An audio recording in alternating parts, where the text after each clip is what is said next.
بتلمع تشفيلو حاجز مثلني الموت قويتك انت في الوداني كمن كالك اسكا ببساعته إنا برتعه أما عمك سنتر نفاس بحرني زازوخا سلام هلكان معبل بحري زناوز سيطان ويسبات زخونة تغونة نتا مركب ونزت رلاي المون قويتا سباي مدرني حلوة كلهم تزازات كايس سمرون سلام قوي سلام قوي كلهم تزازات كايس سمرون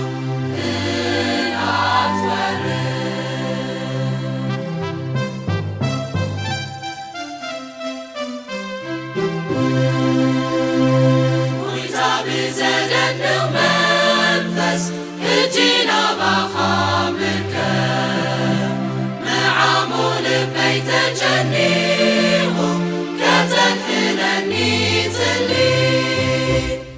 وحازي حتى سكات نفسي كتحلو يوم ويتهتف عليه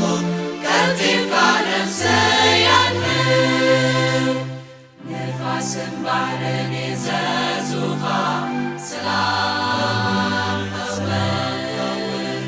هركان معبل بحري زناوز سيطان ويسبات زخونة تخونة نتا مركب ونزت فلاي المون قويتا سماي مدرني حلوة كلهم تزازات كايس سلام قوي كلهم تزازات كايس سمعون العت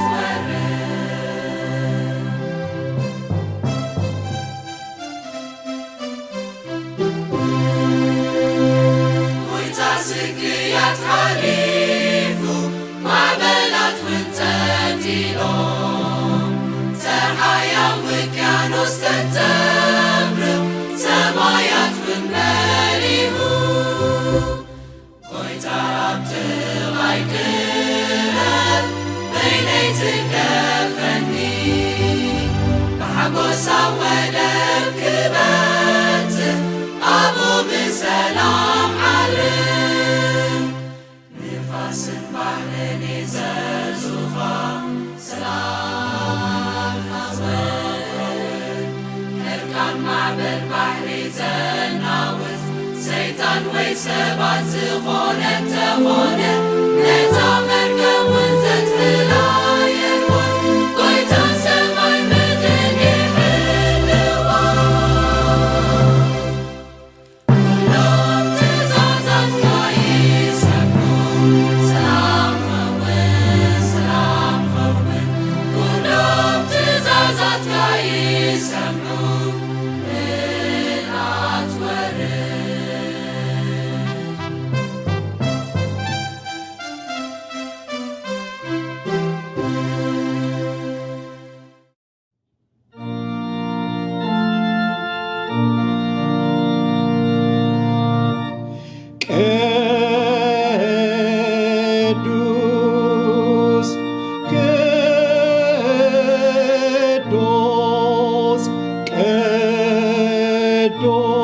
ቅዱስ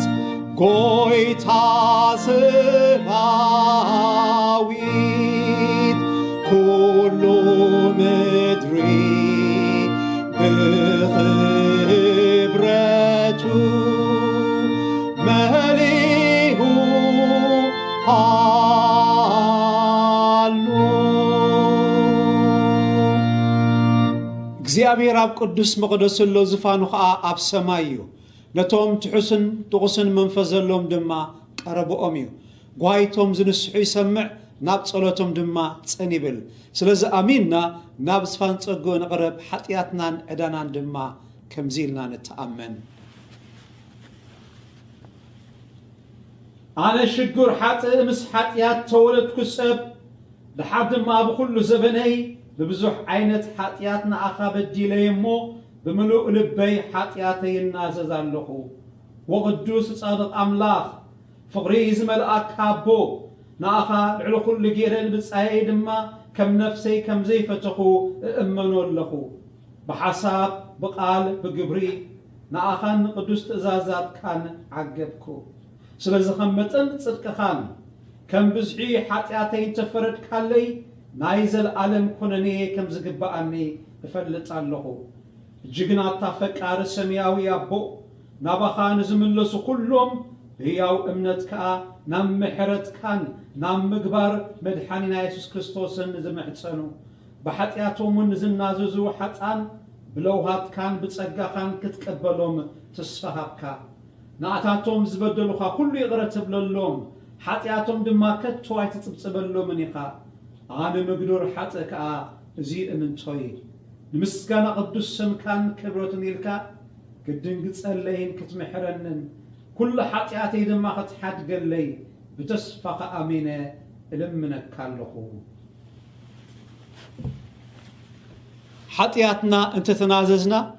حطياتنا يقرخب لنا خب كل عمص اون كنصحنا امونن صادقنيو امين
وكل تخل سماوي أملاخنا بيسوس كريستوس قويتانا حق زلو وأمنتن نمحرتك صنع التسفان نبتصاينا دمالك مزيب الله فقر ختبنا نلمنك كالونا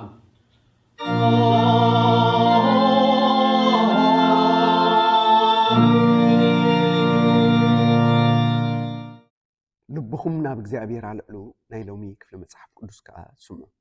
ናይ ሎሚ ክፍሊ መጽሓፍ ቅዱስና መዝሙር ዳዊት 62 ካብ 1 ክሳብ 12 እዩ ነፍሰይ ኣብ ኣምላኽ ጥራይ ሃዲኣ ትጽበ መድሓነይ ካብኡ ይመጽእ ኣሎ ከውሒን መድሓነይን እምባይን ንሱ ጥራይ እዩ ኣዘ ኣይናወፅን ከም ዝቐነነ ግድግዳ ንሙዳቕ ዝቐረበ መንደቕን ኩልኹም ሓቢርኩም ምእንቲ ከይትወድቁስ ክሳዕ መዓዝ ኢኹም ንሓደ ሰብኣይ ጥራይ እትጥሕሩ ካብ ልዕልንኡ ከጽድፍዎ ጥራይ ይማኸሩ ብሓሶት ባህ ይብሉ ብኣፎም ይምርቑ ብውሽጦም ግና ይረግሙለዉ ፍጽቢተይ ካብኡ እዩ እሞ ነፍሰይ ብኣምላኽ ጥራይ ሃዲእኪ ተጸበይ ከውሐይን ምድሓነይን እምባይን ንሱ እዩ ኣነ ኣይክናወፅን እየ ምድሓነይን ክብረይን ኣብ ኣምላኽ እዩ ጽኑዕ ከውሐይ መዕቆብየ ኣብ ኣምላኽ እዩ ኣቱም ህዝቢ ኩሉ ግዜ ብኡ ተወከሉ ልብኹም ኣብ ቅድሚኡ ኣፍስሱ መዕቆቢና ኣምላኽ እዩ ውሉድ ኣዳም ምናምን ጥራይ እዮም ውሉድ ሰብ ሓሶት ጥራይ እዮም ኣብ ሚዛን ልዕል ይብሉ ኩሎም ብሓባር ካብ ምናምን ይፈኽሱ ኣብ ግፍዒ ኣይትወከል ብዘመንተ ከንቱ ተስፋይ ትግበር ሃብትን ተበዝሐ ልብኻ ኣይተውድቐሉ ስልጣን ናይ ኣምላኽ ምዃኑ ኣምላኽ ሓንሳእ ተዛረበ ክልተ ሳዕ ሰማዕኩ ነፍሲ ወከፍ ከከም ግብሩ ትፈድዮ ኢኻሞ ጎይታየ ጸጋውን ናትካ እዩ እዚ ቃል እግዚአብሔር እዩ ሓቢርና እምነት ክርስትናና ከምዚልና نتأمن نحنا كل بزخل እግዚአብሔር አቦ ፈጣሪ ሰማይን ምድርን ነአምን አለና نحنا بحر ود بጎይታና ኢየሱስ ክርስቶስ መንፈስ ቅዱስ ተጠንሰ ካብ ማርያም ድንግል ተወልደ ዘበም ጶንጢዮስ ጲላጦስ ካ ሐሳር መከራ ጸገበ እተሰቅለ ዝሞተ እተቀብረ ናብ ሲኦል ዝወረደ ብሳልሰይቲ መዓልቲ ካሙታን ዝተንሰአ ናብ ሰማይ ዝዓረገ አብይማን ሁሉ ዝኽል እግዚአብሔር አቦ ድማ ኮፍ ዝበለ ካው ኻን ህያዋንን ንሞታትን ክፈር ዝምለስ ነአመናለና እሕና መንፈስ ቅዱስ በአንተ ቅድስና ሐዋርያት ቤተ ክርስቲያን በህብረት ቅዱሳን በህድገት ኃጢያት በትንሳኤ ሙታን ቢወዘል ዓለም ነአመናለና አሜን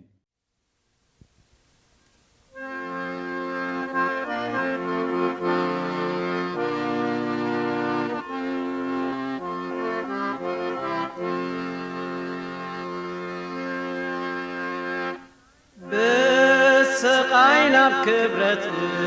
እዩ ኢየሱስ ክርስቶስ ዝኸዶ ንሕና ውን በቲ መገዱ ኣሚንና ክንክተሎ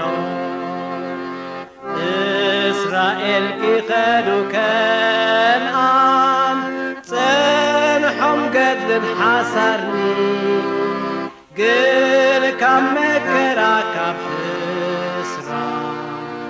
ኣተው ናብ ዕረፍቲ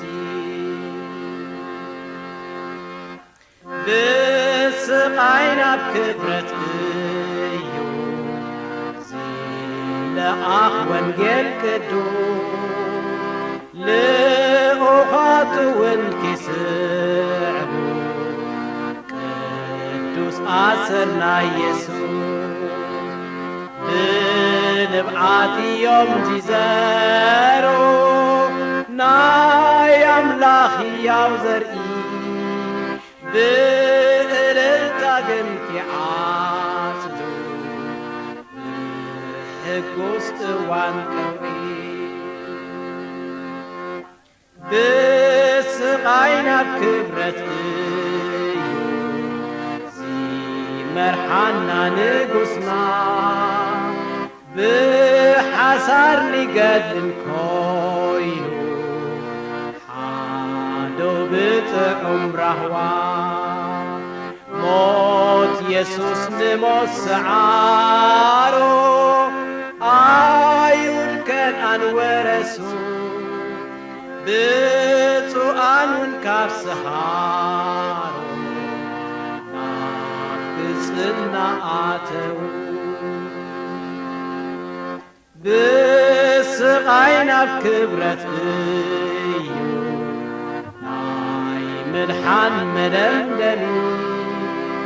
ንስዕር ብሓይሊ ደሙ ኣዝሚርና ኣብቲ ገድሊ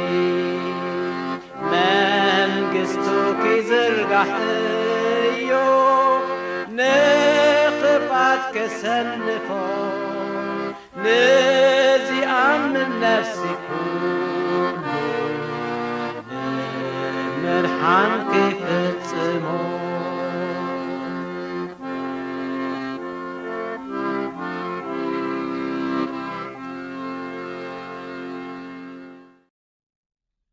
ጸጋን ሰላምን ወይታናን መድሓኒናን ኢየሱስ ክርስቶስ ምስ ኩላትኩም ይኹን። ናይ ሎም መዓልቲ ክፍሊ ወንጌልና ኣብ ወንጌል ሉቃስ ምዕራፍ 17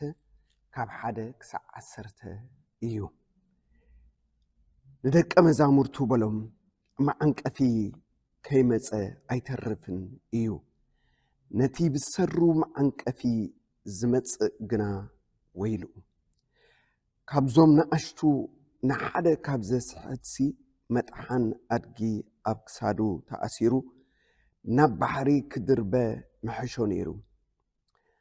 ንርእስኹም ተጠንቀቁ፣ ሓውኻ እንተበደለካ ግናሓዮ እንተተጣዕሰ ሕደገሉ። ኣብ መዓልቲ 7 ሳዕ እንተበደለካ ተጣዒሰ እናበለ ኸዓ ኣብ መዓልቲ 7 ሳዕ ናባኻ እንተ ተመልሰ ሕደገሉ። ሐዋርያት ድማ ጎይታ እምነት ወስኸና በልዎ። ጎይታ ኸዓ ክንድፍረ ኣድሪ እተኣክል እምነት እንተትህልወኩምሲ ነዚ ሳግላ ተመንቂስካ ኣብ ባሕሪ ተተኸል ምበልኩምዎ ምተኣዘዘኩም ነይሩ። ካባኻትኩም ከ ዝሓርስ ወይሲ ዝጓሲ ባርያ ዘለዎ እሞ ካብ ወፍሪ ምስ ኣተወ ቀልጢፍካ ሕለፍ ክድረር ተቐመጥ ዝብሎ መን ኣሎ? ክድረር ኣዳልወለይ ክሳዕ ዝበልዕ ሰቲ ኸዓ ተዓጢቕካ ኣገልግለኒ ድሕሪቲ ንስኻ ብላዕ ስተ ደይኮነን ዝብሎ ወይስ ነቲ ባርያ እቲ እተኣዘዞ ስለ ዝገበረስ ይንእዶዶ ኣይመስለንን። ከምኡ ድማ ንስኻትኩም እተኣዘዝኩሞ ኩሉ ምስ ገበርኩም ንሕና ዘይንጠቅም ባሮት ኢና፣ እቲ ክንገብሮ ዝግባአና ኢና ዝገበርና በሉ። እዚ ቃል እግዚአብሔር እዩ። ንጸልይ። ቅዱስ ቅዱስ ቅዱስ ኢኻ እግዚአብሔር ኣምላኽና ነመስግነካ ኣሎና። እግዚአብሔር ኣቦ እሙናት ኣገልገልቲ ክንከውን ጎይታ ቃልካ ንልብና ክዛረብ ንጸልይ ኣሎና። ኣምላኽ ትሕት ኢልና ንኣኻ ክነኽብረካ እግዚአብሔር ኣቦ ንልብና መሃሮ ክብሪ ኩሉ ንስኻ ውሰድ። ብስም ኣቦን ወድን መንፈስ ቅዱስን ሓደ ኣምላኽ ኣሜን። እግዚአብሔር ይመስገን። ኣብዚ ናይ ሎሚ ክፍሊ ወንጌልና ከምቲ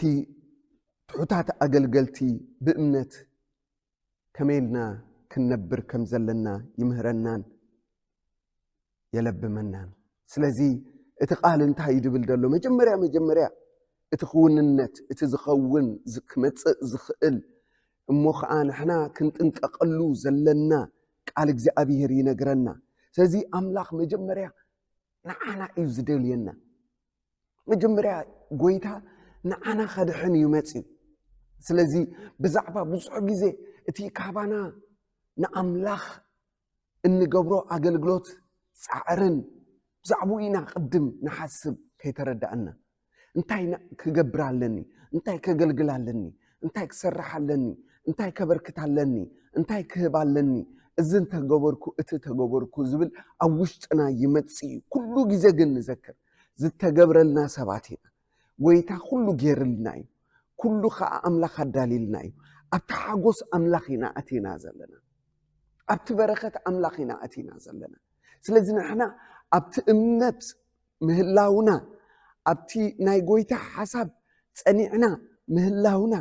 እዚ ጥራሕ ኢና ክንሓስብን ካብዚ ከይንወፅእ ጥራሕ ኢና ክንጥንቀቕን ዝግባአና ስለዚ ድማ ኣብቲ ቃል ጎይታ ዘጠንቅቐና ዕንቅፋት ኣሎ መዕንቀፊ ኣሎ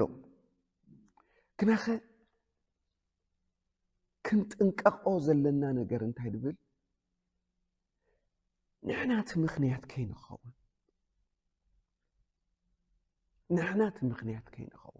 ኣብ ማቴዎስ 18:6 እንታይ ድብል ካብዞም በኣይ ዝኣምኑ ንኣሽቱ ንሓደ ዘስሕት ግና ረኣዩ ካብዞም በኣይ ዝኣምኑ ኣመንቲ ልቦም ግሩህ ንምእማን ድሉዋት ቃል ኣምላኽ ዝፀምኡ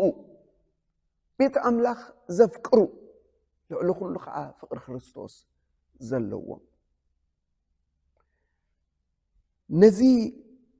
እምነት እዚ መስሓቲ በዝንበትን ይመጽዎ እዩ ስለዚ ድማ እንታይ ድብል ዘሎ ካብዞም በኣይ ዝኣምኑ ንኣሽቱ ንሓደ ዘስሕት ግና ኢሉ መጥሓን ኣድጊ ኣብ ክሳዱ ተኣሲሩ ኣብ ዓሚቕ ባሕሪ ክትሕል ይሕሾ ስለዚ ፍርዱ ዓብይ እዩ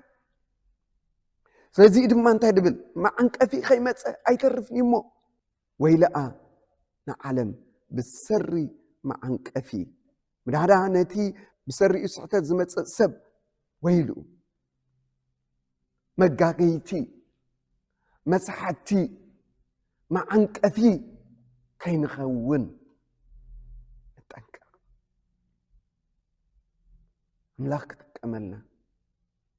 ኣምላኽ ክጥቀመልና ንብዙሓት ንበረኸት ክንከውን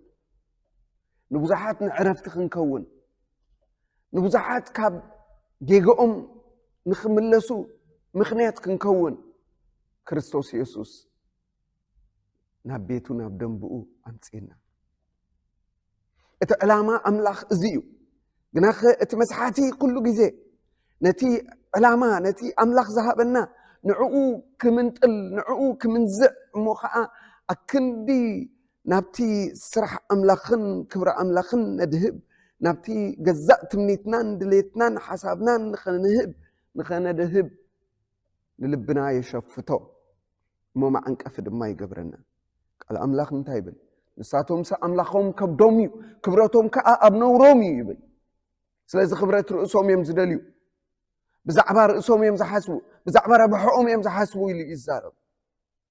ብዛዕባ እቲ ዝጠፍእ ዘሎ ሰብ ብዛዕባ እቲ ዝስሕት ዘሎ ሰብ ብዛዕባ እቲ ዝጋገ ዘሎ ሰብ ኣይኮነን ዝሓስቡ ምክንያቱ ክዳን በጊዕ ዝተኸድኑ ተኳሉ እዮም ኣሕዋተይ መዓንቀፊ ከይንኸውን ዝገድድ ፍርዲ ከይመፀና ኣምላኽ ይሓልወና ሮሜ 14:13 እምበኣርሲ ነፍስ ወከፍ ብናይ ርእሱ ንኣምላኽ ፀብፃብ ከብዩ ስለዚ ኣብ ንሓድሕድና ኣይንፍረድ ሓደ እኳ ንሓዉ መዓንቀፊ ወይስ መሓንኮሊ ከይገብረሉ ግዳ እዚ ይፍረዱ መዓንቀፊ ከይከውን መሓንከሉ ከይከውን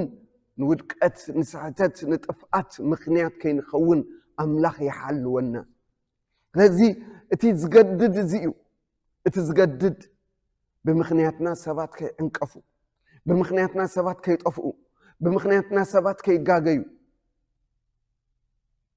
እዚና ክንጥንቀቕ ይግባአና እዩ ስለዚ ካብ ዕንቅፋት ንተሓሎ ቅዱሳን ንኩሉ ንቕበል ማለት ኣይኮነን ንኩሉ ግን ንምርምር በየናይ በዚ ቃል ኣምላኽ መሰረት ስለዚ ኩሉ ሰባኻይ ስለዝኾነ ኩሉ ስብከት ተባሂሉ ኩሉ ንሰምዕ نأمن مالت أيكونن كل زبهلنا كل زنجرنا قنعن حقني مالت أيكونن تحقي قال أملاخ إيو بزق قال زي إيو كل زمرمر بزق قال زي إيو كل قنعن زي قنعن سفله قدسان قال أملاخ نمزيبل نتخبر كابت حصور انت فريخايو كما أفيك تكونيها قدسان أبيت أملاخ لومي بشم وانجل بشم مصحف قدس بشم بيت خريستيان بزح ساعتين ودقتن جيغان نريقلو زلنا جزي سلازي قال أملاخ نبلع قال أملاخ نمجب اتي منفس أملاخ كأ نتقنعن نتزيقنعن فليو كقال سلناي سلازي أب جزاء رأسنا أفلتتنا أبكئلتنا أبناتنا زدتو مركسة أيكونان الزقنعي زي قنعي نبل بفرحي توحيتنا يكونن كابزن كابتن كنهدم السعر أين فرحن مخنيات سلمنتاي منفس فرحي أي توهبنا نتحقق فلت واعهم لنا التحقق حرق توصاكم التحقق يسوع كريستوس التحقق قال أملاك زنقالات زين منفسين زنقالات زين كهيوتين يبلنا سلازي اتي هيوت زخونه قال اتي منفس أملاك زلو قال نمد حنان هيوتنا نتعنانا نمملاسنا أملاك ذهبناي سلازي انتاي نمجب كنفلت علنا انتاي نسمع كنمرمر علنا سلمنتاي بزح زمثل نجر علو حق زي كونه سلازي اتمسحات غوينو نتوم قروحات أمنتي زسعد زلو أملاخ محرات قبرلو أملاخ محرات قبرلا أملاخ محرات قبرلنا انت تكاكينا توم إن سمع حرر نبل إن سمعك لومي نتخبر كابت حصور زفليك على أملاخ مكب مخنياتو اتقال أملاخ صورين حقني اتقال أملاخ حقا هي زبنا كل زتوه لنا نأمن مالتها يكونن كل زتنقرنا قنع مالتك يكونن اتقال أملاخ إيو حق كل خابت قال أملاخ تحيو زمرمر سلازي يقداس أملاخ كابانا زدليو نقر حدا نقر علو نحد عدنا كنكابابر كما أمنتي نحد عدنا حاليوت كلونا اتزتفق زلو بتفقات كي كيد اتزرحق زلو كم تريحق وزلو خيرحق نحد عدنا كنكابابر اتبدالون نابانا مزملس ما بدلو مزأمن مخا دقاقي مو بديلنا خنسو دقاقي مو دبما يقريتان تحديثنا حدقت كنقبر أملاخي نقرانا أتوم قدسان زت حدا قول لهم سبات كوينا يقرز تبه لنا سبات كوينا أمو نحنا نأتي يقرز بللنا أملاخ اتمحرز قبر لنا أملاخ انتاينا نحنا موسى نملسلو أحواتي قال نقر نملسلو نقر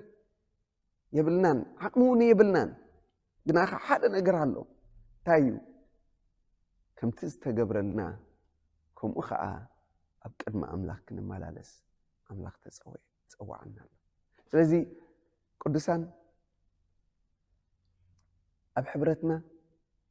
أب سدرانا أب دكنا أب بيت السبنا أب استفال عليه بوتا سيطان سوليخو كفال علينا سيطان سوليخو كبتننا نتاني اشتي نقر أتعبابيو نابز قد دمسيئو نحد حدنا فحكبلنا زدلي ازي عونا انت بدي لنا كبدل خلي سابنديو نحنا ونحواتنا انت بدي لنا سابندينا يقرخنا حتت يقريتا خنقبل نزيئو أملاخ زدلي مخنياتو إيو أب قولسي 13 نحد حدنا إنا تتصوركم يبلنا نحد حدكم إنا تتصوركم أتم حواتي متصور كوينا سينا متصور تتصيرنا كوينا دلنا እትጽሩና ዘሎ አቦ ነዚ ነገር እዚ ነዚ ጉዳይ እዚ ዘይሪኦ መስለኩም ይሪኦ እዩ ይፈልጦ እዩ ግና ዝጾርና ይመስለና እምበር ጾርና ሒዝና ዝተጾርና ሰባት ኢና ወይታ እኳ ኢሉ እዩ ኣቱም ኩልኩም ትጽዕሩ ጾር ዝኸበደኩም ኣነ ክዓርፈኩም ናባይ ንዑ በዚ ንልክዕ በቲ ከዓ ንልክዕ በቲ ንፅረፍ በቲ ከዓ ንፅረፍ በቲ ንነዓቕ በቲ እውን ንነዓቕ በቲ ንሓልፍ በቲ እውን ክንሓልፍ ክርስቶስ ዘይርኢ ይመስለኩም ይርኢ እዩ ግና ናብ እግሪ ኢየሱስ ክርስቶስ ነምፃዮ ኣሕዋተይ ትሽግር እዚ እዩ ንሕና በዓልና ክንጾሮ ኢና እንደሊ ሕጂ ጾር ክዝፀውር ኣቦለክ መን ጽርዮ ኢልኪ መን ጽሮ ኢልካ ስለዚ ናባይ ንዑ እኳ ኢሉ ጾርኩም ኣውሩዱ ናባይ ንዑ ኣርዑተይ ፈኩሽ ጾረይ እውን ቀሊል እዩ ኣርዑተይ ጽሩ ካባይ ተማሃሩ ንነብስኩም ካ እንታይ ክትረኽቡ ኢኹም ኢሉ ዕረፍቲ ክትረኽቡ ኢኹም ካብ ኢየሱስ ዕረፍቲ ተኣዚዘልካሎ ካብ ኢየሱስ ዕረፍቲ ተኣዚዘልካሎ ስለዚ እቲ ናይ ኢየሱስ ክርስቶስ ዕረፍቲ ንነብስ ወከፍና ተዋሂብና ኣሎ ስለዝኾነ ድማ ናይ ወላ ሓደ ጾር ክንጸውር ኣምላኽ ኣይፀዋዓናን እንታይ ደኣ ኣሎ እቲ ጾር ንጽሮ እቲ ክንጾሮ ከለና ግን ከም ተጸወርና ጥራሕ ንእመን እቲ ጸዋሪ ኢየሱስ እዩ ኣይንምካሕን ኢና ጸየርናዮ እኳ ኢና ደለና ኣይኮንናን እንታይ ደኣ ኣሎ ነቲ ጾር ክጸውር ዝኽእል ሓይሊ ኣምላኽ ተዋሂብና ኣሎ ስለዚ እሱ እዩ ጸዋሪ እሞ ጾር ሓድሕድኩም ጽሩ ክብል ከሎ ናብቲ ዝጸውር ኣምላኽ ተጸጉዑ ዘኽእል ኣምላኽ ኣለኩም ዘበርታ ኣምላኽ ኣለኩም ደው ዘብል ኣምላኽ ኣለኩም እቲ ሓደ ኣብቲ ሓደ ክሲ እንተለዎ ይቕረ ተባሃሉ ከምቲ ክርስቶስ ይቕረ ዝበለልኩም ንስኻትኩም ከዓ ከምኡ ይቕረ በሉ ኣሕዋተይ ይቕረ ምባል ፈውሲ ንመን ነቲ ይቕረ ዝብል ዘሎ መጀመርያ ተቕርብ ዝበሃለሉ ዘሎ ሓርነት እዩ እቲ ይቕረ ዝብል ዘሎ ከዓ ፈውሲ ናይ ውሽጢ እዩ ምክንያቱ ተቐይምካ በደል ናይ ሰብ ጼርካ ከምዚ ገይሩኒ ከምቲ ገይሩኒ እንዳበልካ ትነብር ተለኻ ኣብ ገዛእ ርእስኻ ይኩንካ ትነብር ዘለኻ ኣብ ሂወት ናይ ካልኦት ሰባት ኢኻ ትነብር ዘለኻ ስለዚ ሎሚ ንክርስቶስ ክንነብር ዝተፀዋዕና ናይ ኣምላኽ ሰባት ኢና ደጊም ኢሉ ጳውሎስ ደጊም እዚ ሕጂ ዝነብሮ ዘለኹ ብእምነት በቲ ዘፍቀረኒ እየ ዝነብር ዘለኹ እዩ ደጊም ኣነ ዘይኮንኩስ ክርስቶስ እዩ ኣባይ ዝነብር ዘሎ ኣሕዋተይ ሎሚ ኢየሱስ ይንበር ኣብ ሂወትናስ ቂም ኣይኮነን ክነብር ዘሎ ኣብ ሂወትና ገፈል መፈል ኣይኮነን ክነብር ዘለዎ ውሽጥና ቤት መቅደስ ኣምላኽ መንበር ኢየሱስ ክርስቶስ ቤት ቅዱሳን እቲ ውሽጥና ሓጎስ እቲ ውሽጥና ዓቕሊ እቲ ውሽጥና ለውሃት እቲ ውሽጥና ሕያውነት መሊኡ ክፈስስ ኣምላኽ ነዚኡ ፀዊዕና ዘሎ ኤፌሶን 4:32 እንተደግና ከምቲ ኣምላኽ ብክርስቶስ ይቕረ ዝበለልኩም ንሓድሕድኩም ተዋዋህትን ተደናገጽቱን ኮይንኩም ይቕረበሉ ስለዚ ለውሃት ኣለግስ ድንጋጽ በቃ ምሕረት እቲ ኣቦስ እቲ ጥፍኡ ወዱ በዲልዎ እዩ ከይዱ እቲ ቦግና ብዛዕባኡ እዩ ዝሓስብ ነይሩ እቲ ውሉድ ምስ ተመልሰ ግና እቲ ውሉድ ምስ ተመልሰ ኣቦኡ ጎይዩ ሓኒቑ ከዓ ሰዓሞ ጎይዩ ናብኡ መፅኡ ሰዒምዎ ሕድገት ገይረሉ ይቕረ ኢሉሉ ሓጎስ ኮይኑ ስለዚ ንሕና ድማ ይቕረ ክንብል ኢና ንፅዋዕ ዘለና ኣሕዋተይ ብእምነት ነበር እቶም ሓዋርያት እንታዮም ሓቲቶም ነዚኣስ እምነት ተድልያ እያ እሞ እምነት እንዶ እንዳኣወስኸና ከም ዕብይ ዝበለ እምነት ዘለዎም እሞ ኣብ ልዕሊኡ እውን ክውስኸና ኣሎ ዘለዎም እዩ መስሎም ነይሩ ጎይታ ክንድፍረ ኣድሪ እተኣክል እምነት ትህልወኩም ነዚ ሳግላ ተመንቆስ ኣብ ባሕሪ ተተኸል ምበልኩም እሞ ምተኣዘዘኩም ነይሩ ዘድልየኩም ዘሎ እኳ ዓብይ ይኮነን ዘድልየኩም ዘሎ እኳ በቃ ካልእ ዘይተረኣየ ነገር ኣይኮነን ክንድፍረ ኣድሪ ንእሽተይ እምነት እንተለኩም እዚ ከረን ክግዕዝ ዝኽእል ሳግላ ክግዕዝ ዝኽእል እምነት እዩ ዘለኩም ማለት እዩ። እዚ ድማ ነቲ እምነት ዘለዎ ሰብ ኣብቲ ዝኣምኖ ኣምላኽ ነበር ብእምነት ይትስብ፣ ብእምነት ይወፍር፣ ብእምነት ይነብር፣ ብእምነት ቤቱ ኣቱ፣ ብእምነት ይግምሰስ። ናይ እምነት ሰባት ክንከውን ጎይታ ይደልየና። ሓደ ኣቦ ወዱ ዝሓመሙ እዩ። ኢየሱስ ድማ ነቲ ኣቦ ማርቆስ 9:24 እዚ ካብ ዝሕዞ ክንደይ ዘመን እዩ ኢሉ ሓተቶ። ንሱ ከዓ ካብ ንእስነቱ ከጥፍኦ ብዙሕ ሰዓት ኣብ ሓውን ኣብ ማይን ደርቢይዎ ገለ ትኽእል እንተኮይንካ ግዳ ድንግፀለይን ደንግፀልናን ርድኣናን በሎ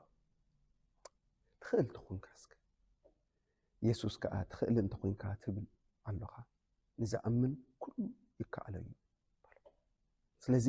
ትኽእል እንተኮይንካ ትብል ኣለኻ ትሽግር ናባይ ተምፃዮ ትሽግር ኣባኻ እዩ ደሎ ፀገም ኣባኻ እዩ ደሎ ፀገም ከዓ ዘይምእማንካ እዩ። እቲ ቦ ግና ቅልጥፍ ኢሉ ሓንቲ ፅብቕቲ ባተብል ቃል ተዛሪቡ ብእብኡ ኣቦ እቲ ቆልዓ ዓዊሉ ኣኣምን ንዘይምእማነይ ከዓ ደግ ቅዱሳን ንጎይታ ዘድልዮ ነገር እዚ ኣነስ ይኣምን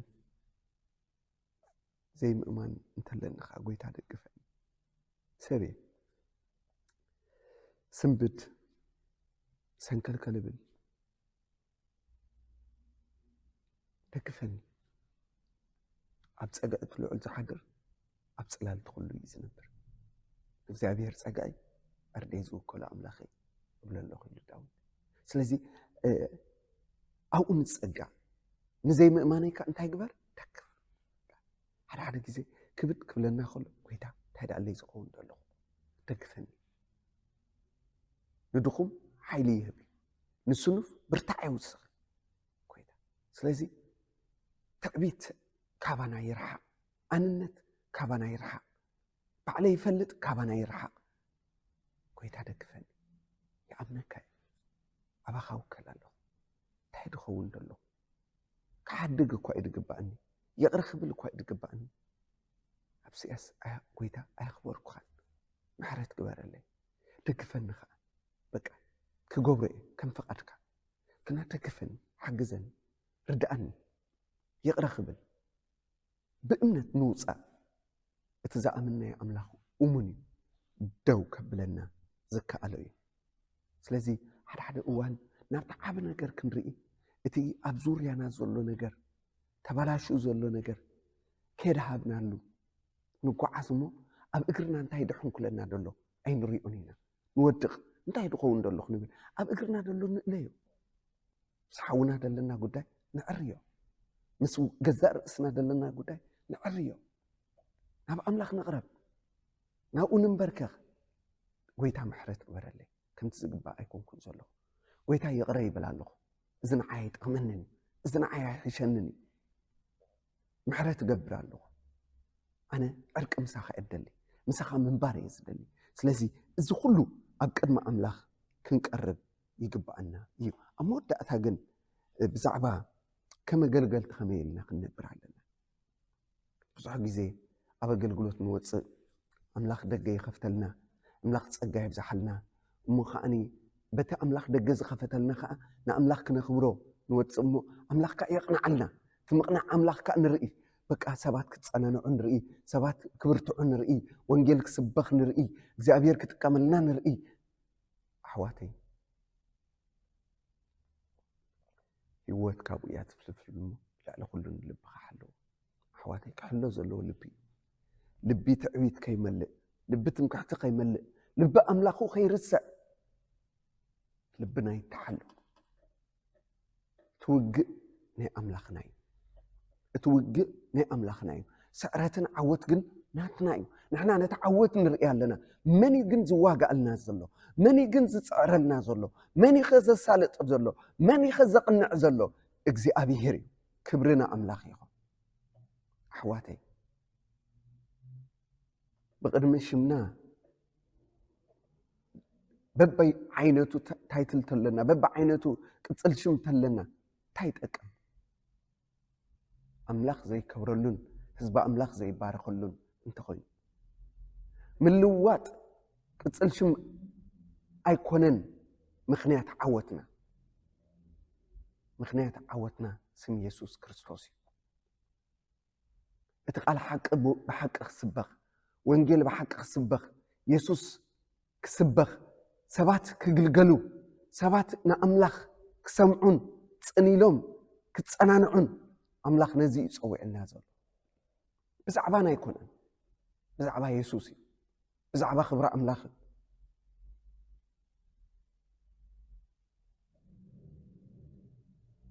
ስለዚ ድማ ከም ዝበሉ ይብለና ከም ዝበሉ ከምኡ ድማ ንስኻትኩም እተኣዘዝኩም ወኩሉ ምስ ገበርኩም ንሕና ዘይንጠቅም ባሮት ኢና እቲ ክንገብሮ ዝግባአና ኢና ዝገበርና በሉ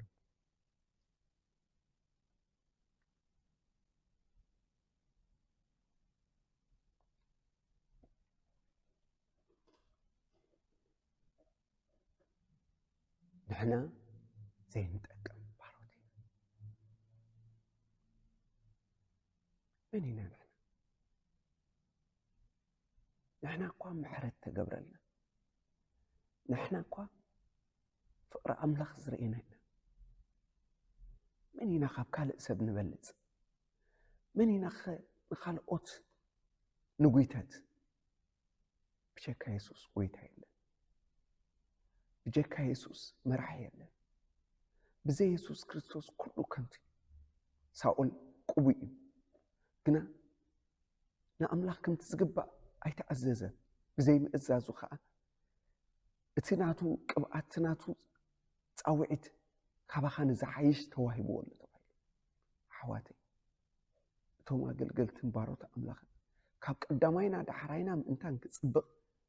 እቲ ክኸብር ዘለዎ ኢየሱስ ክርስቶስ ትኸብር ዘለዎ ኣምላኽና እዩ ንሕና ከምዚ ቃል ኣምላኽ ዝብሎ ዘሎ ዘይንጠቅም ባሮት ኢና እቲ ክንገብሮ ዝግባአና ኢና ዝገበርና በሉ በቃ ንሕና ዝተፀዋዕናሉ ኢና ንገብር ዘለና ካልእ ንሕና ክንወስዶ ዝግባአና ክብሪ የለን ንሕና ክንወስዶ ዝግባአና መጎስ የለን እቲ ክብሪ ኩሉ ንእግዚኣብሔር ኣብዛ ዘበና እታ ትግባአና እታ ፃውዒትና ጌርና ኣገልጊልና ክንሓልፍ እዩ ኣሕዋተይ ካብ ካልእ ንበልፆ ነገር የለን እዚ ንበል ካብ ካልእ ንበልፆ ነገር የለን እቲ ሓደ ካብቲ ሓደ ይበልፅኒ ኩላትና ኣብ ትሕቲ ደንበ ክርስቶስ ኣገልገልቲ ኣምላኽ ኢና እቲ ልዕል ክብል ዘለዎ ቃል ኣምላኽ ክርስቶስ እዩ ንሱ ክግለፅ ዮሃንስ እንታይ ዲሉ ንሱ ክኸብር ኣነ ከዓ ትሕት ክብል መን እዩ ክኸብር ኢየሱስ ክኸብር ኢየሱስ ልዕል ክብል ስሙ ልዕል ክብል ኣሕዋተይ ወንጌል ክንሰብኽ ክንገር እምበር ንሕና ኣይኮነን እዚ ብዛዕባና ኣይኮነን ብዛዕባ ርእስና ኣይኮነን ብዛዕባ ክርስቶስ እዩ ኣገልግሎት ማለት እዚ ናብ ጎይታ ናብ ቃሉን ምልስ ንበል ሎሚ እቶም ናበይና ንጥምት ዘለና ምጥማትና ናብቶም ኣገልገልቲ ደሎ ምጥማትና ናብቲ ቃል ኣምላኽን ክርስቶስ ኢየሱስን ይደሎ ሓደ እዋን ተረሲዑ ኢየሱስ ብዛዕባቶም ኣገልገልቲ ኮይኑ ብዛዕባቶም ዓየይቲ ኮይኑ ብዛዕባቶም ሰበኽቲ ኮይኑ ብዛዕባቶም ዝወፁ ዘለዉ ንኣገልግሎት ኮይኑ ኣበየሎ ክርስቶስ ኣበየሎ ክብሪ ኣምላኽ ስለዚ ሎሚ ቅዱሳን ናበይ ንጥምት ናብቲ መስቀል ኢየሱስ ክርስቶስ ናብቲ ዝተሰቕለ ኢየሱስ ክርስቶስ ናብቲ ምእንታና ዋጋ ዝኸፍለ ኢየሱስ ክርስቶስ ናብኡ ንጥምት እቶም ዘገልግሉ እቶም ዝዓዩ እቶም ዝሰብኩ እቶም ዝጎዩ እቶም ዝነግሩ ብዛዕባኡ ክነግሩ ጥራሕም ተጸዊዖም ብዛዕባኦም ኣይኮነን ስለዚ ሎሚ ስብከትና ብዛዕባ ኢየሱስ እዩ ብዛዕባና ኣይኮነን ስለዚ ናብቲ ዝተሰቕለ ኢየሱስ ንጠምት ናብቲ ዝሞተልና ኢየሱስ ንጠምት ንዑ ንበይኑ ክብሪ ንሃብ ንሱ እዩ ኣድሒኑካ ንሱ እዩ ኣድሒኑኪ ንሱ እዩ ኣድሒኑና እምወዳእታት መልኣኽ ምስ መፀ ኣብ ራእየ ዮሃንስ ኩሉ ንዮሃንስ ምስ ነገሮ ክሰግድ ኢሉ ናብቲ መልኣኽ ምስ ቀረበ ግደፍ ኣይትግበር ንሕናስ ከማኻ ኢና ንሕናስ ልኡኻት ኢና ናብ እግዚኣብሔር ኣምላኽካ ጥራሕ ስገድ ሎሚ ኣሕዋተይ ኩሉ ህዝቢ ኩሉ ፍጥረት ንኣምላኽ ይስገድ ንኣምላኽ ክብሪ ይሃብ እቲ ክኸብር ዘለዎ ሓደ በይኑ እግዚኣብሔር ኣምላኽ እዩ እቲ ክኸብር ዘለዎ ጎይታ ኢየሱስ ክርስቶስ እዩ ኣብ ክንዳና ዝሞተ እተቐብረ ዝተንስአ እቶም ነገልግልከ እቶም ንዓፅዕርከ እቶም ንጎይኸ እቶም ብዝተፈላለየ መንገዲ እዚ ብዛዕባ ሰባኻይ ብዛዕባ ወንጌላዊ ጥራሕ ኣይኮነን ብዛዕባ ኩሉ እዩ ዘማራይ ይኹን ኣብ ቤተ ክርስቲያን ዝጎይ ይኹን ዝኾነ ይኹን እዚ ይበል ንሕና ዘይንጠቅም ባሮት ኢና እቲ ክንገብሮ ዝግባእና ኢና ዝገበርና ኣብ ፊልጵ 2:5 እቲ ኣብ ክርስቶስ ዝነበረ ሓሳብ ኣባኻትኩም እውን ይሃለወኩም ንሱ መልክዕ ኣምላኽ ነሱ ነቲ ማዕረ ኣምላኽ ምዃን ከም ምንዛዕ ኣይረኣዮን መልክዕ ባርያ ወሲዱ ርእሱ ኣሕሰረ ሰቡን መሰለ ብንብረቱ ከዓ ከም ሰብ ኮይኑ ተረኽበ ርእሱ ክሳዕ ሞት ኣትሓተ ክሳዕ ሞት እኳ ኣብ መስቀል እኳ ደኣ ተኣዘዘ እዚኡ ኣርኣያ ኮይንና ከይዱ ኢየሱስ ተዓጢቑ ንደቀ መዛሙርቱ ኣእጋሮም ሓፂብዎም ንሕና ንሱ ክንገብር ኢና ተፀዊዕና ዘለና ክንጎይተት ኣይኮናን ተፀዊዕና ዘለና እቲ ጎይታ ኢየሱስ ጥራሕ እዩ እሞ ኤፌሶን 2:10 ፍጡራት ኢና ነቲ ኣምላኽ ክንመላለሱ ኢሉ ቀደም ዘዳለዎ ሰናይ ግብሪ ብክርስቶስ ኢየሱስ እተፈጠርና ኢና ስለዚ ንሕና ብኡ ኢና ተፈጢርና ብኡ ኢና ኮይንና ንዑ ኢና ከዓ ንነብር ኣብ መወዳእታ ክብሎ ዝደሊ ሓደ ጠቕሲ እዚ እዩ ጻድቕ ግና ብእምነት ይነብር ትንቢት ዕንባቆም 2:4 ጻድቕ ግና ብእምነት ይነብር ስለዚ ንእመን ናበይ እምነትና ዘሎ ነፍስ ወከፍና ነዝን ርእስና ንሕተት ኣብ እምነት ኣለኹ እምነተይ ግን ኣበይ ገይረ ዘለኹ እምነትና ኣብ ኣገልገልቲ እምነትና ኣብ ሕብረትና እምነትና ኣብ ሓዳርና እምነትና ኣብትን ናብትን እምነትና ኣበይ ይደሎ ቃል ኣምላኽ ግን ከም ይብለና ጻድቕ ግና ብእምነት ይነብር እምነትና ኣብ ክርስቶስ ኢየሱስ ኣብ እግዚኣብሔር ኣምላኽና ክንገብር ነዚ ኢና ተፀዊዕና እሞ ብእምነት ክንነብር ብጥንቃቐ ካብ መዓንቀፍ ዘበለ ኩሉ ተሓሊና ንርእስና እውን መዓንቀፍ ንኻልኦት ከይንኸውን እናተጠንቀቕና ብእምነት ንኣምላኽ እናኽበርና ክንመላለስ ነዚ ተፀዊዕና ኣለና ኣብቲ ንገብሮ ኣገልግሎት ኩሉ ከዓ ኩሉ ንኽብሪ ኣምላኽ ምዃኑ ኩሉ ካብኡን ብኡኡን ንኡኡን እዩ ኢልና ኣሚንና ንኣምላኽ ክነኽብር ብእምነት ክንነብር እግዚኣብሔር ብፀጉ ይደግፈና ንጸሊ ቅዱስ ቅዱስ ቅዱስ ኢኻ እግዚኣብሔር ኣምላኽና ነመስግነካ ኣለና ኣምላኽ ንዝበደሉና ምሕረት ክንገብር ርድኣና እሞ ኣብ ኩሉ ህይወትና ድማ ኣምላኽ ገለ ነገር እኳ ገለ ነገር ጾር ዝኾነና ነገር ከይህሉ ኩሉ ጾርና ኣብ ትሕቲ እግርኻ ክነቐምጥ ርድኣና እሞ ኣምላኽ ከዓ ኣገልጊልና ጎይና ጽዕርና ኢልና ከይንምካሕ እስኻ ከም እተገልግል ዘለኻ ንህዝብኻ ንስኻ ብመንፈስካ ብቓልካን ተገልግሎም ከም ዘለኻ ኣሚንና ንሕና ግና መሳርሒኻ ክንከውን ሓሪኻ ፀዊዕካና ኢኻ እሞ ንዕኡ ትሕቲ ኢልና ክንግዛእ ክንእዘዝ እሞ ክብሪ ኩሉ ድማ ንዓኻ ንበይንኻ ከም ዝግባእካ ክንኣምን ክንነግር ክትረዳኣና ንጽሊ ኣለና ስለ ኩሉ ነገር ክብሪ ኩሉ ንስኻ ውሰድ ብሽም ኣቦን ወድን መንፈስ ቅዱስን ሓደ ኣምላኽ ኣሜን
مساحتكم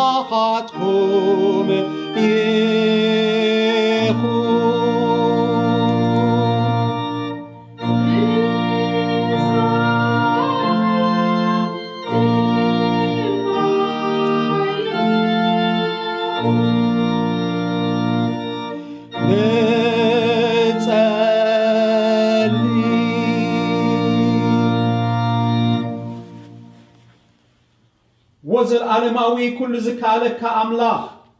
ناي كل فتارن حلاونا بخان مهللالونا سليسوس كريستوس الكام حرنا حتياتنا ونا يتذكر بمنفس قدسكا قدسنان نقسنان كم قالكا بقدسا كايدا خنملالس بتصقا خرد أنا لبيت كريستيان كا بقالكان بقدسات مستيرات كان أكبا أصنعيان حلوان نتوم بتصلماتن موتن عرتن تأثيرهم زلو كل محزاب محرم برهانن هيوتن كرخبوخا اتزلحن تصقخا بونجيل هابهم نقدس سمكان نخبرتن يلكا نحنا كلنا دما بدحان كنبر كلهم مرحتي بارخن حلون بايتو منقست زبله بارخ نبرس سلامن دحانن آوردلنا تعين تقمن ايران فسلنا صحاين ماين ببوانو حبنا كل قبرنا قنعن صبقن كخون مخري كريستنا حبرلنا زر مدرنا ابقلنا فريلنا قبو قبر طبابن صبق منبابرون بارخلنا نتوم نعيو محبر كاثق نعزو كبو باروتكا باركوم اتمكابهم كان خبرخان نمزرقاح منقستخان كتقم اسمرلهم وتروز اكبو مخارو بيت منغستي باركم حسابهم نخبر سمكان نمسلطان هجراتن كخون بفرهات كان بصبوق سممعن أسلطلهم وغزيابير نزا قدست نبرت قال كيدان بارخ من عدادم مانتهم بقال كيدان كتاعتاتو زدليو باركم كيدان تمقتهم نزحدسون نزقربون بمحرت كارأيهم فلتات كريستنان تقلا بازي بالله أمنتن عبد الله ناي حق تمهارخا خوينهم ورتقبت حق ازمل أمجد خاخم ملالسو مرحايهم نخلهم حومات دخاتاتن عقلهم نزل سببهم نموت نزل قربون أرهو اللهم نزخ تماتن مبلتاتن بلوهات كام هازلهم جزيه موتنا مسبت حرد أنا دحرز حلافتي وطنا بقويتنا يسوس كريستوس نايزل آدم بتصنا أما قلنا آمين كم تقويتا زمهارنا حبيرنا كم زيلنا نتسلي عب سمايات تتنبر أبونا سمكاي قدس منقستخا تمتع فغات كاهم تعب سمايكم دمام بدريقون ناي علتن كيرانا لهم يهبنا نحنا نزبدلنا كم زحدقنا لهم بدلنا حدقلنا كابفو الحننا مبرفتنا يتأتونا منقستن حيلن كبرن بزل عالمنا تكايمو آمين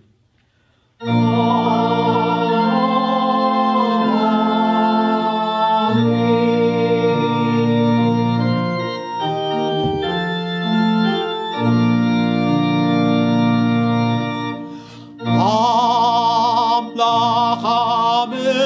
مسكنون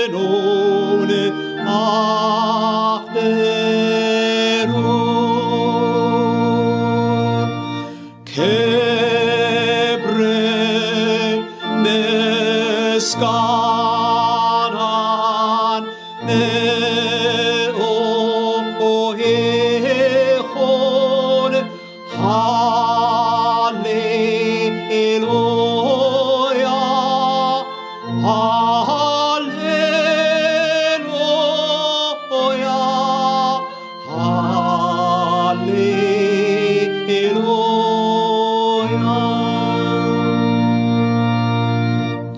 لبخمنا بإግዚአብሔር አልዕሉ በረከቱ ድማ ተቀበሉ እግዚአብሔር ይባርክኩምን ይሐልኩምን እግዚአብሔር ገጽ ይብርሃልኩም ጸጉ ድማ ይሃብኩም እግዚአብሔር ገጽ ይምለሰልኩም ሰላሙ ድማ ይሃብኩም بسم እግዚአብሔር አቦን ወድን መንፈስ ቅዱስን ሓደ አምላኽ አሜን አሜን አሜን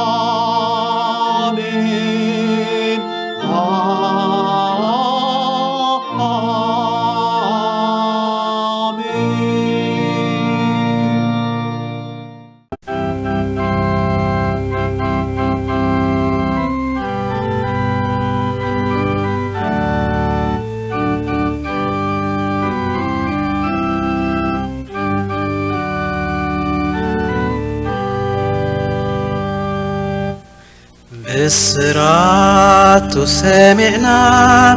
ኢየሱስ እዩ መድሓኒ ኣብ ዙርያኻ ኣበስር ኢየሱስ እዩ መድሓኒ ዘርግሓዮ ኣብ ኩሉ ኣብ መገድን ኣብ ቤትን ንምምላሹ ቐልጥፍ ኢየሱስ እዩ መድሓኒ ብእልልታ ኣውርዮ ኢየሱስ እዩ መድሓኒ ንኃጢአተኛ ነገር ኢየሱስ እዩ መድሓኒ ወደሴታት ናይ ባሕሪ ምስጋና ክንዘምራ ኣቲ ምድሪ ዘምሪ ኢየሱስ እዩ መድሓኒ